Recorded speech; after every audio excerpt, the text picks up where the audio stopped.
তার জন্য তার চরণকমল আকৃষ্ট হয়। এই দুই শ্লোক ভক্ত কণ্ঠে রত্নহার, সার্বভৌমের কীর্তি ঘোষে ঢক্কাবাদ্যাকার। তখন থেকে সমস্ত ভক্ত এই দুটো শ্লোক কণ্ঠে হার বানিয়ে রেখেছিলেন। তার মানে কি? তার মানে কি? সবাই মুখস্থ করে রেখেছিলেন। এই দুটো শ্লোক সমস্ত ভক্ত কী করে রেখেছিলেন? রত্নহার, কণ্ঠে রত্নহার, কণ্ঠে রত্নহার করেছিলেন। কি হলো তাহলে? তার মানে তার কার প্রশংসা হলো? প্রশংসা কার হলো? সার্বভৌম ঘটনা হলো। দেখুন সার্বভৌম কী একটা শ্লোক লেখলো, সব 4 শ্লোক মুখস্থ করছে, প্রশংসাটা কার হলো? এটা বোঝার চেষ্টা করুন, ভগবানের সেবা করলে কত প্রশংসা হয়। কেউ একটা পেন্টিং ভগবানের চরিত্রে বানিয়েছে, ওই ফটোটা ঘরে রাখে, কার জন্য রাখছে? ভগবানের জন্য। কিন্তু প্রশংসা হলো কার? যে আর্ট করেছে। তো এখানে দেখুন সার্বভৌম যে দুটো শ্লোক লিখেছেন আর সমস্ত লোক সেটা মুখস্থ করেছে, তাহলে প্রশংসা কার? তিনি এত বড় কবি, তার কবিতা আমরা মুখস্থ করছি। তার কবিতার জন্য মুখস্থ করছে কি না, মুখস্থ করে কার জন্য? চৈতন্য মহাপ্রভুর জন্য। কিন্তু অটোমেটিক কার প্রশংসা হয়ে যাচ্ছে? সার্বভৌম হতে যাচ্ছে। আমরা মহাপ্রসাদ খাওয়ার সময় শরীর অবিদ্যাজাল গাই, প্রশংসা কার হয়ে যাচ্ছে? ভক্তিবিনোদ ঠাকুরের। হ্যাঁ, আমরা খাচ্ছি প্রসাদ মহামাজে, কিন্তু প্রশংসা কার হয়ে যাচ্ছে? ভক্তিবিনোদ ঠাকুরের। এখন যদি কি বলেন, ইউটিউবে যদি বলে, হ্যাঁ কী বলে, ভিউ যদি দেখা যায়, সবচেয়ে বেশি গানকে কোনটা গান গাওয়া হয়? শরীর অবিদ্যাজাল। শরীর অবিদ্যাজালের ভিউ সবচেয়ে বেশি হবে। হয়তো ইউটিউবে ভিউ পাওয়া যাবে না, কিন্তু যদি কি বলে স্পিরিচুয়াল কোনো ভিউ থাকে, সবচেয়ে কোন গান পৃথিবীর লোক গায়? শরীর অবিদ্যাজাল। একদিন কমচে কম তো 3 বার করে তো গায়ে, লাখো লাখো লোক। তাহলে পৃথিবীতে এর চেয়ে বড় গায়ক গান কি আছে? তাহলে কে ফেমাস হয়ে গেল? ভক্তিবিনোদ ঠাকুর। তাই যদি কেউ ফেমাস হতে চান, ভগবানের মহিমা কীর্তন করেন। নিজের মহিমা কীর্তন করলে ফেমাস হওয়া যাবে না। যদি ফেমাস হতে হয়, ভগবানের মহিমা কীর্তন করেন।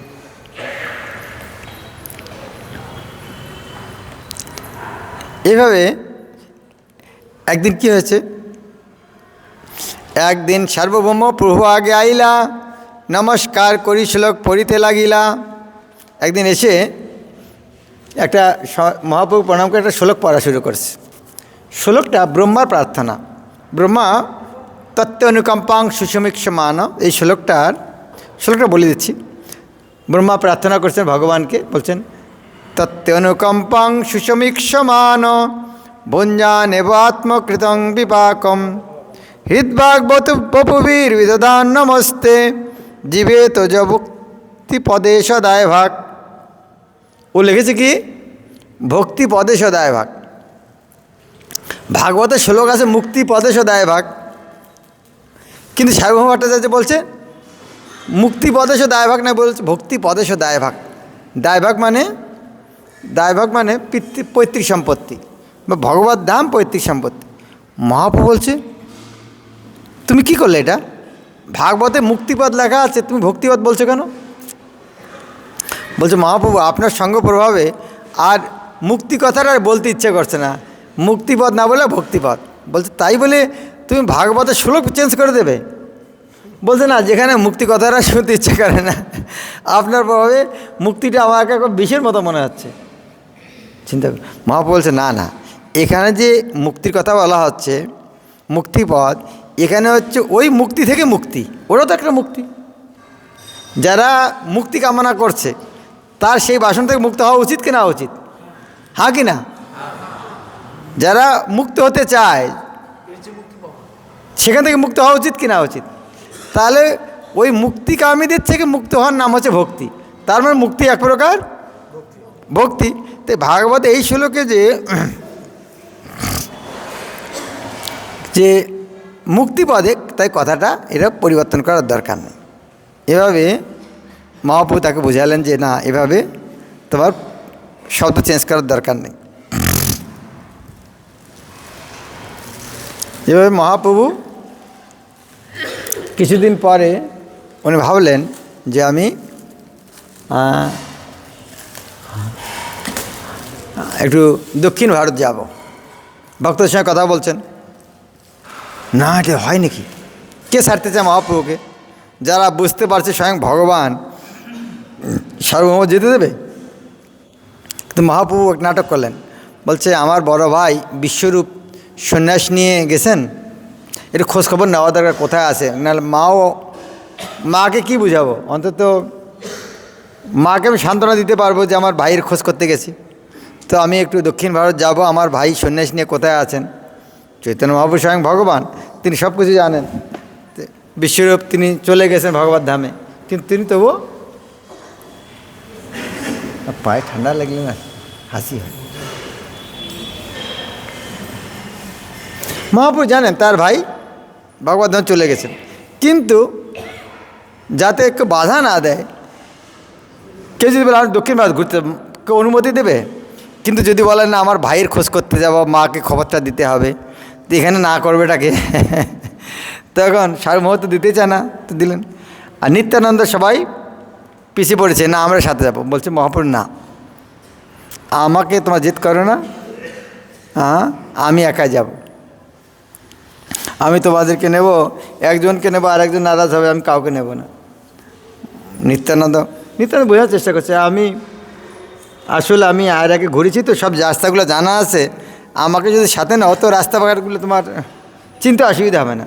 মহাপ্রভু যে নাটক টাটক স্যার আমি কাউকে নেব না, আমি কাউকে সাথে নেব না। তো নিত্যানন্দ বলছে আপনি যাই বলে বলুন, আমাদেরও দায়িত্ব বলে একটা কথা আছে, আপনাকে একা আমরা ছাড়তে পারি না এরকম নাচের বান্দা। মহাপ্রভু বলছে না আমি কাউকে নেব না। তখন বলছে ঠিক আছে, তাহলে এক কাজ করুন, আমাদেরকে একজন কিনলে আরেকজন নারাজ হবে, আমরা কেউ যাব না, এই একটা আপনি যাকে চেনেন না এইরকম একটা নতুন একটা ছেলেকে দিয়ে দিই।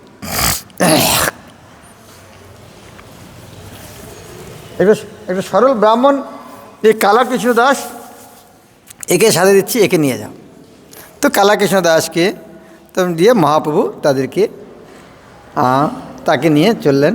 কিন্তু ভক্তরা সবাই পিছিয়ে যাচ্ছেন, এদিকে আলালনাথ ওদিকে গেছেন, মহাপ্রভু সবাইকে যেতে বলছেন, ফিরে যাও, কেউ ফিরে যায়, সবাই মহাপ্রভুর সঙ্গে চলছে, কেউ ফিরে আসতে চায় না। সার্বভৌমটা হচ্ছে ভাই যাও, তোমার ঘর সংসার আছে, কতদিন তুমি আমার সঙ্গে ঘুরবে। তখন অনেক বুঝে সার্বভৌমকে পাঠিয়ে দিয়েছেন।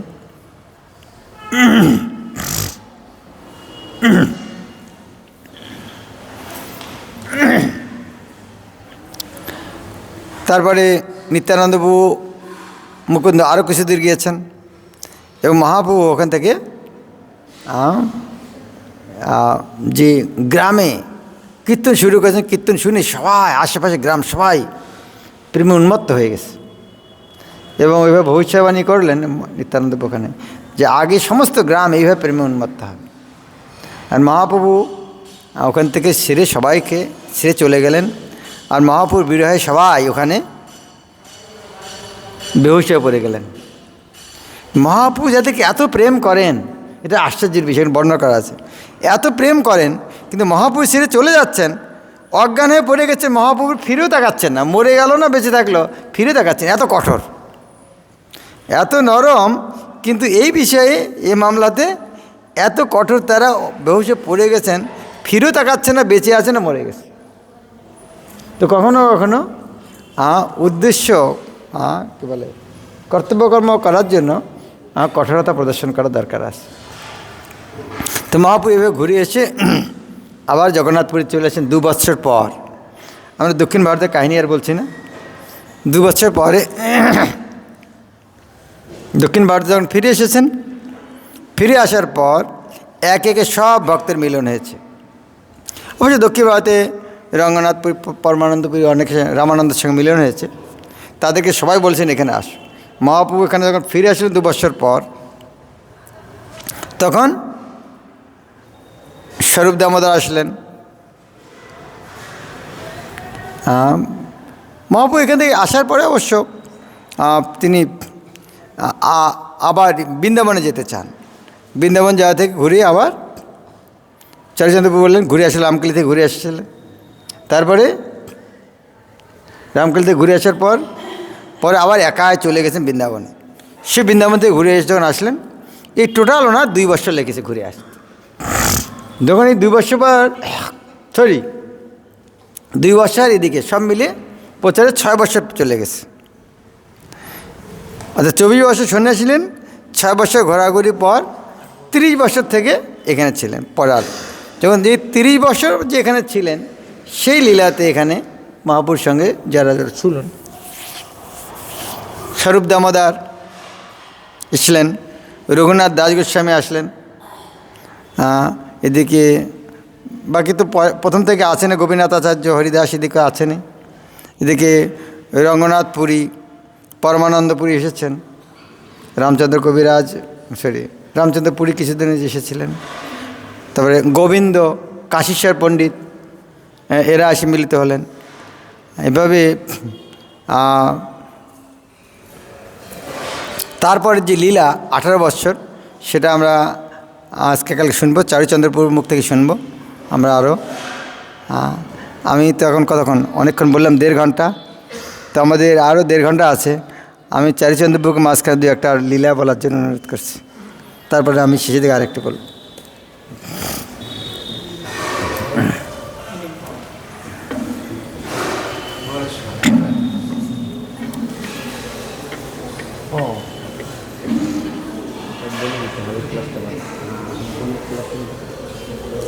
হরে কৃষ্ণ।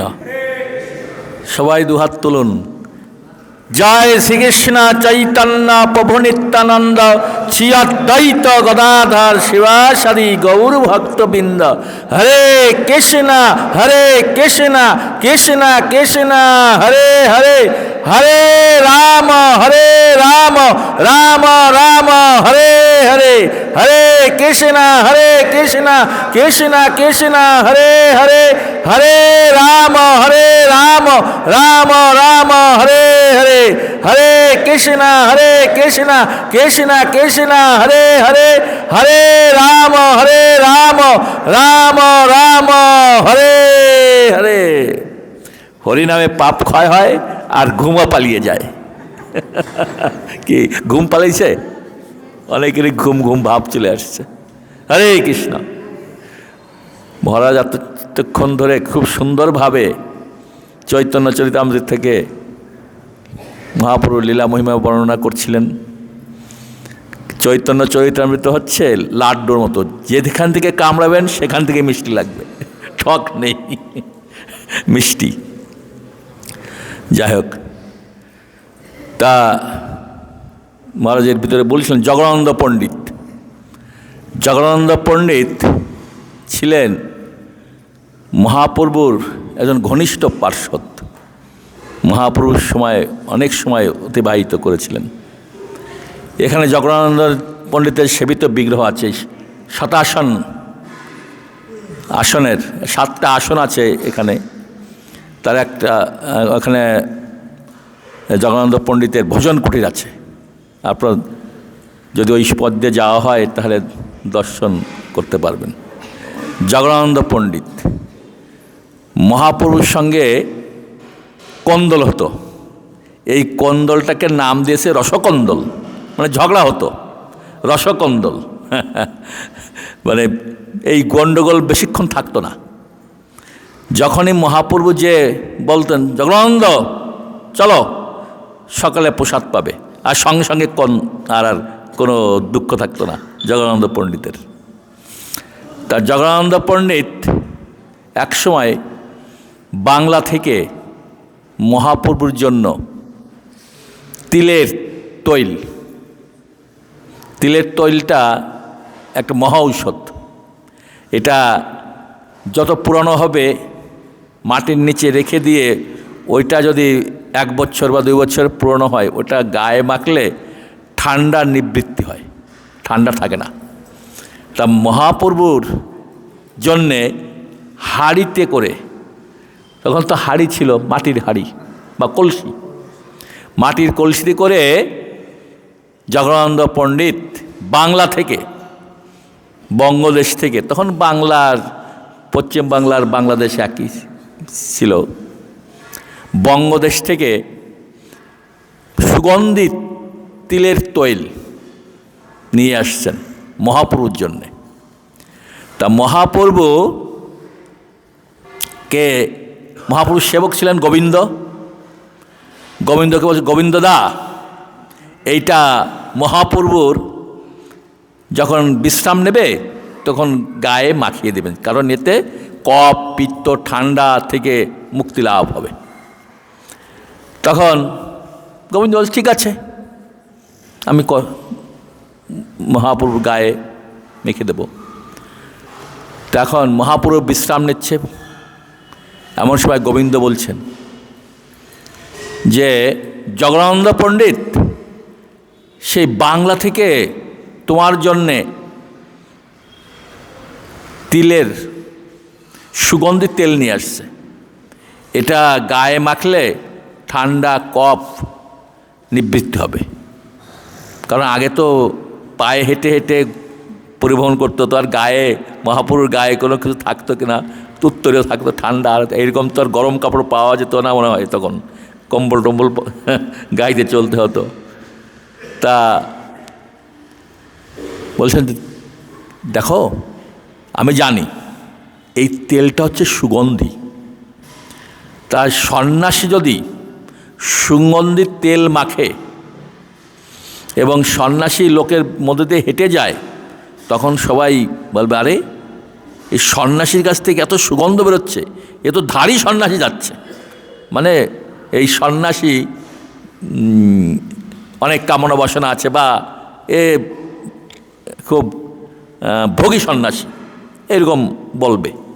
তো এতে তোমাদের খারাপ লাগবে, আমারও খারাপ লাগবে, তোমাদেরও খারাপ লাগবে, এই তেল আমি গায়ে মাখব না। তখন তাহলে কি হবে? এই তেলটা জগন্নাথের প্রদীপ জ্বালানোর জন্য ব্যবহার করো, এতে আমারও ভালো হবে এবং জগন্নাথের মনের ইচ্ছা পূর্ণ হবে। তা ঠিক আছে, তুমি যদি মাখবে না, আমি তো জোর করে দিতে পারবো না। তখন জগদানন্দ এসে জিজ্ঞাসা করছে, গোবিন্দ দা, মানে গোবিন্দ দা বলতেন, গোবিন্দ দা, মহাপ্রভু দাদা বলতেন গোবিন্দকে। তা এই তেলটাকে মহাপ্রভুকে গায়ে মেখেছিলে? না, মহাপ্রভু গায়ে মাখবেন না, কারণ এর সুগন্ধি তেল, এটা যদি মাখে তাহলে লোকেরা সমালোচনা করবে, এই জন্যে উনি মাখবেন না। তা উনি বলেছেন যেটা জগন্নাথের প্রদীপ জ্বালানোর জন্য ব্যবহার করতে। আর এই জগদানন্দ এই শুনে এত রাগ হয়েছে,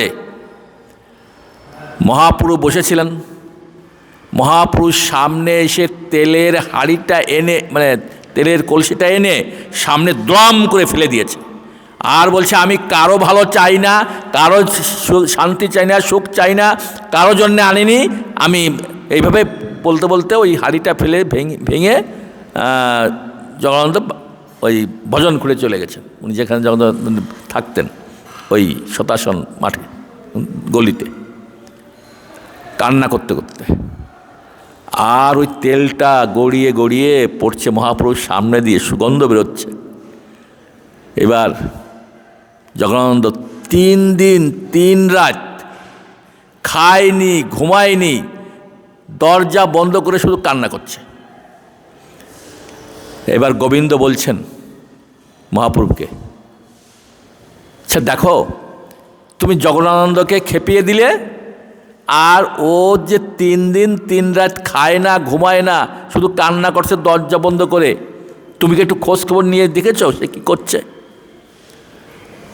তখন মহাপ্রভু বলছেন, ও জগন্নাথ 3 দিন আসে না, 3 দিন খায় না, 3 দিন ঘুমায় না, ঠিক আছে আমি যাচ্ছি। মহাপ্রভু সেই জগন্নাথকে দেখা করার জন্য জগন্নাথের কাছে গিয়েছেন, দরজা নক করেছেন আর ডাকছেন, জগদানন্দ, জগদানন্দ, জগদানন্দ। আর জগদানন্দ দরজাটা খুলে দিয়েছে। এই 3 দিন দরজা খুলে নেই, কিন্তু মহাপ্রভু ডাকছে আর দরজা খুলে দিয়েছে। দরজা খুলে দিয়ে বলছেন, জগদানন্দকে বলছেন মহাপ্রভু, আজকে দুপুরে প্রসাদ পাবো, তুমি সব ব্যবস্থা করো। আর জগদানন্দ এত খুশি হয়েছে, ঠিক আছে ঠিক আছে, কি ঠিক আছে, তুমি এখন সব দুপুরের প্রসাদ সব রেডি করছো তো? বলে হ্যাঁ হ্যাঁ, আমার এখন আর রাগ নেই, আমার সব রাগ চলে গেছে, আমি আর কোনো রাগ করছি না, আমি যাচ্ছি, এখন যাচ্ছি। তখন জগদানন্দ স্নান করতে যেয়ে একেবারে বাজার টাজার করে নিয়ে এসেছেন, রান্না করেছেন, অনেক পদে পদে রান্না করেছেন, অনেক পদে। জগদানন্দ খুব ভালো রান্না করতে পারতেন, অনেক পদে পদে রান্না করেছেন। রান্না করা শেষ, ভোগ লাগানো হয়েছে, এমন সময় মহাপ্রভু এসে হাজির। জগদানন্দ, রান্না করেছ? বলে হ্যাঁ হ্যাঁ, বসো, আমি রান্না করছি। জগদানন্দকে বলছেন মহাপ্রভু, 2টো আসন দাও। একটা আসন দিয়েছে তো বসার জন্য। বলে কেন? তুমিও আমার সঙ্গে বসবে। বলে তোমার সঙ্গে যদি আমি বসি তাহলে কে দেবে? তা বলছে না, তুমি বসো। মহাপ্রভু বলছে না, দেখো, তুমি আগে বসো, তুমি প্রসাদ পাও, তারপরে আমি প্রসাদ পাবো।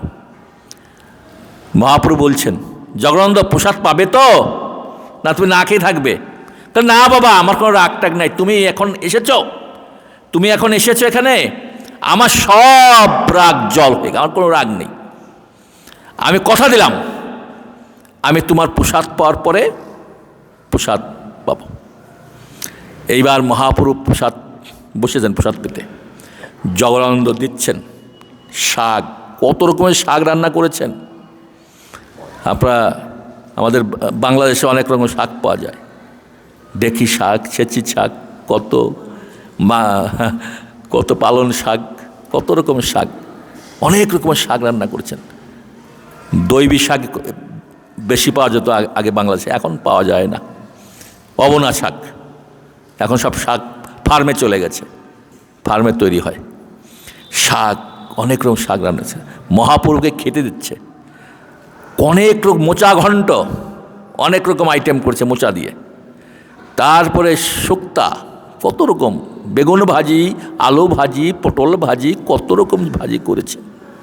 আর মহাপ্রভু প্রসাদ পাচ্ছেন, খাচ্ছেন, আর বলছেন, জগদানন্দ, রাগ করে রান্না করলে কি রান্নায় স্বাদ বেশি হয়?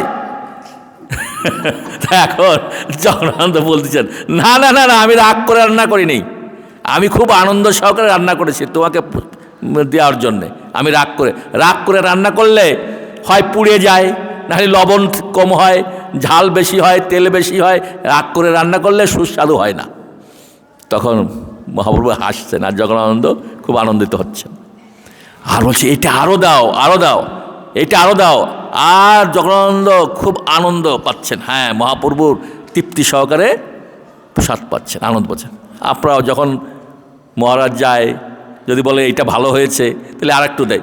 আর তখন যে যারা রান্না করে তারা বলে যে এটা ভালো হয়েছে, এরকম বেশি বেশি দেয়। আমরা দেখছি যে মাতাজি এটা ভালো হয়েছে, আর মাতাজি দিয়ে 2 হাতে দেবে ঢেলে, যে এটা ভালো বলা যাবে না, ভালো বললেই উপায় নেই। বিশেষ করে বাংলাদেশে, বিদেশে এটা নেই, বাংলাদেশে সেবার মনোভাবটা অনেক। আর মাতাজিরা এত রান্না করেন, হায় রে বাপ রে বাপ, রান্না করতে করতে এদের আর কোনো নেই, রাত্রি ঘুমায় না। এমনকি আমি একজন মাতাজিদের বলি, দেখেন ষোলমালা জপ করছেন, যদি ষোলমালা জপ না করেন তাহলে রান্না আমরা ভগবানের ভোগ লাগে নাই তো। ষোলমালা জপ না করে যদি খালি জিয়ে গিয়ে রাত ভরে রান্না করেন তাহলে ভগবান এটা গ্রহণ করবে। আমি এরকম মাঝে মাঝে ধমক দেই, তা বলে যে না না না প্রভু, আপনার কথা মানছি, আমি ষোলমালা জপ করে রান্না করছি। বলে ভালো, তাহলে যা যাক। এরকম মাতাজিরা এত রান্না করে যে রান্নারা শেষ, মানে হাজার শত শত আইটেম রান্না করে ফেলে। যাই হোক, এটা সচিমাতা এরকম রান্না করতেন মহাপুরুর জন্যে। রান্নায় মাতাজিদের কোনো পরিশ্রম হয় না, খুব মহাপুরুর ভোগ লাগবে, এতে পরিশ্রম আর অনেক সময় দেখা যায় আমাদের মোচা ঘন্ট করতে চায় না, হাতের ডেকোরেশন খারাপ হয়ে যায়, কারণ দাগ পড়ে যায়। আগে যে আঠিয়া গোলার মোচায় দাগটা বেশি হতো, কিন্তু যারা মহাপুরুষ ভক্ত তারা ওটা করবেই, তারা ওটা বাদ দেবে না। যাই হোক, তো এরকম অনেক রকম রান্না মহাপ্রভু খুব আনন্দ সহকারে প্রসাদ পাচ্ছেন। প্রসাদ পাওয়ার পরে হাত মুখ ধুয়েছেন। মহাপ্রভু জগদানন্দ বলছেন, জগদানন্দ এখন প্রসাদ পাও। তখন মহাপ্রভু বিশ্রাম নিচ্ছেন। এর ভিতরে আসছেন গোবিন্দ। গোবিন্দ চলে আসছেন। গোবিন্দ, দেখো তো জগদানন্দ প্রসাদ পেল কি না। জগদানন্দ প্রসাদ পাচ্ছে না, অনেক কাজকর্ম করছে। আর মহাপুরুষ সবচেয়ে টেনশন, কি প্রসাদ পাচ্ছে, পাবে তো নাকি রাগ চলে গেছে, কিন্তু প্রসাদ তো পাবে। এইবার মহাপুরুষ বলছেন, জগদানন্দ তুমি প্রসাদ পাচ্ছ না কেন? বলে, যে আমারও অনেক কাজ আছে, আমাকে যারা সাহায্য করেছে তারাও তো এখানে আসবে, আমরা একসঙ্গে পাবো। বলে, না, তুমি এক্ষণে প্রসাদ পেতে বসো, গোবিন্দ আছে, গোবিন্দ দেবে। এখন জগন্নাথ বলে, ঠিক আছে ঠিক আছে, বসছি বসছি বসছি, তোমার দেরি হয়েছে না, আমি বসছি প্রসাদ। জগন্নাথ প্রসাদ পেতে বসেছে, আর যারা সাহায্য করছিল তারা পেতে বসেছে। আর প্রসাদ পাওয়ার পরে মহাপ্রভু সেই জগন্নাথ প্রসাদ পাওয়া হয়ে গেলে তারপরে উনি চলে গেলেন, আবার চলে গেলেন গম্ভীরায়। তো এই জন্য এতে শিক্ষা আছে, আমাদের যদি আমাদের প্রতি কারো যদি রাগ হয়, তাহলে তার প্রসাদ না পাওয়া পর্যন্ত আমাদেরও তাকে প্রসাদ পাইয়ে আসলে তার আর কোনো রাগ থাকবে না। এটা মহাপ্রভুর একটা শিক্ষা। মহাপ্রভু চিন্তা করছেন যে ও প্রসাদ পেতে হবে, ওর নাহলে হবে না। কিন্তু আমরা কি করি, প্রসাদ আমরা আগে গিয়ে পেয়ে চলে আসি। কিন্তু যার সঙ্গে কোনো রাগ হয়, কোনো হয়, তাদেরকে এমনভাবে করতে হবে যে সেও প্রসাদ পাবে, আমিও প্রসাদ পাবো, সেও পাবে, একসঙ্গে পেলে আরও ভালো। কিন্তু মহাপ্রভু, এখানে তো মহাপ্রভু তো ভগবান, হ্যাঁ, এই জন্য মহাপ্রভুকে আগে দিয়েছিলেন। কিন্তু আমাদের একসঙ্গে প্রসাদ পেয়ে কারো কোনো রাগ হলে, কোনো গণ্ডগোল হলে, মানে আমরা যদি বুঝতে পারি যে ও রাগ হয়েছে, তাহলে আমাদেরও কিন্তু এইরকম যে একসঙ্গে, যদি আপনি যে বলেন আপনার সঙ্গে রাগ হয়েছে যে তোমার বাড়িতে আমি প্রসাদ পাবো, সে চিন্তা করলো, আরে আমার সঙ্গে এত রাগ হলো, সে এত গালাগালি করলো, এত কিছু করলো, আজকে আমার বাড়িতে এসে বলছে আমি প্রসাদ পাবো একসঙ্গে, ঠিক আছে, আমার কোনো রাগ করার দরকার নেই, আমরা একসঙ্গে প্রসাদ পাবো। এরকম মনোভাব থাকলে ভালো। তো এরকমের শিক্ষায় আমরা বুঝতে পারি যে মহাপ্রভু জগদানন্দের সঙ্গে, অবশ্য জগদানন্দের সঙ্গে মহাপ্রভুর যে কন্দলটা ছিল এটা রসকন্দল, তা আমাদেরকে শিক্ষা দিচ্ছেন জগদানন্দ পণ্ডিতের মাধ্যমে। আমাদের কারোর সঙ্গে কোনো রাগ করা উচিত না, সবাইকে নিয়ে একসঙ্গে এই মহাপ্রভুর আন্দোলনে যুক্ত থাকতে হবে। হরে কৃষ্ণা হরে কৃষ্ণা কৃষ্ণা কৃষ্ণা হরে হরে, হরে রাম রাম রাম হরে হরে। গোবিন্দ, গোবিন্দ হচ্ছে মহাপ্রভুর প্রাইভেট সেক্রেটারি। গোবিন্দদা, মহাপ্রভুর দাদা বলতেন গোবিন্দকে, এক গুরু ভাই। তা ঈশ্বর পরিপাদ যখন দেহ রাখেন, তখন গোবিন্দকে বলেছিল, আরে আমি তো ভেবেছিলাম আমি ভগবানের সেবা করব, কিন্তু আমার তো হলো না, কিন্তু ভগবানকে আমি দীক্ষা দিলাম। মহাপ্রভুকে দীক্ষা দিয়েছিলেন ঈশ্বরপুরী। তা তুই যা, তুই যে এই ভগবানের সেবা কর, মহাপুরুষ সেবা কর। তখন মহাপুরুষ সেবা করতে আসছেন, ঈশ্বরপুরী বা দেহ রেখেছেন, গুরুদেবের নির্দেশ পালন করার জন্যে মহাপুরুর কাছে এসেছেন। মহাপুরু বলেন, না না না, তুমি তোমার গুরু ভাই, তোমার আমি সেবা গ্রহণ কী করে করব। তারপরে সার্বভৌম ভট্টাচার্য, তারপরে গোপীনাথ আচার্য, তারপরে কাশী মিশ্র, যারা যারা ছিল সবাই বলে, না না, যেহেতু গুরুর নির্দেশ দিয়েছেন তোমার সেবা করার জন্যে, তাই জন্য তুমি তাকে সেবক হিসাবে গ্রহণ করো। তখন মহাপুরু বলেন, ঠিক আছে, তোমরা যেহেতু বলছো সেটা ঠিক আছে, আমি গ্রহণ করলাম। তা মহাপুরুষ সব সেবা করতেন এবং অনেক মহাপুরুষ জন্যে অনেক প্রসাদ আসত। তা মহাপুরু বলল, না, আমি প্রসাদ পাবো না। আর মহাপুরুষের জন্য প্রসাদ মানে নিয়ে আসতেন, আর মহাপুরুষ তা জিজ্ঞাসা করতেন যে প্রভু কি প্রসাদ পেয়েছে, মহাপুরুষকে প্রসাদ পেয়েছে? গোবিন্দ অনেক সময় বলতো, হ্যাঁ পেয়েছে। কারণ যদি বলতো পায়নি, তাহলে যে প্রসাদটা আনতো তার মনে কষ্ট হতো। তাই জন্য গোবিন্দ একদিন বলছে, বলো তুমি কেমন, তোমার জন্য কতজন কত দ্রব্য সামগ্রী নিয়ে আসে, আমার কাছে আনার পরে জিজ্ঞাসা করে তুমি কি এটা পেয়েছো? তা আমাকে মিথ্যা কথা বলতে হয়। আমাকে আর কত মিথ্যা কথা বলবো বলো তো তুমি, আমি আর কত তোমার জন্য মিথ্যা কথা বলবো? বলে ঠিক আছে, আজকে সব আনো, তোমার যা যা সংগ্রহ আছে সব আনো, আমি আজকে সব পাবো। তখন মহাপ্রভু সব গোবিন্দর কাছে যা ছিল মহাপ্রভু সব একটু করে আস্বাদন করেছিলেন, এবং মহাপ্রভু আর গোবিন্দ খুব আনন্দিত হয়েছিলেন। তা মহাপ্রভু একদিন প্রসাদ পেয়ে বিশ্রাম নিচ্ছেন, মহাপ্রভু বিশ্রাম নিচ্ছেন। এইবার গোবিন্দ এসে আসছেন, এখন মহাপ্রভুর শরীর ম্যাসেজ করবেন, সেবা করবেন। এখন মহাপ্রভু বলছেন তুমি একটু সরে শও। না, আমার শরীর এত, আমার ওই সরে শোয়ার আমার বল নেই। তখন এখন মহাপ্রভুর সেবা করতে হবে গোবিন্দর।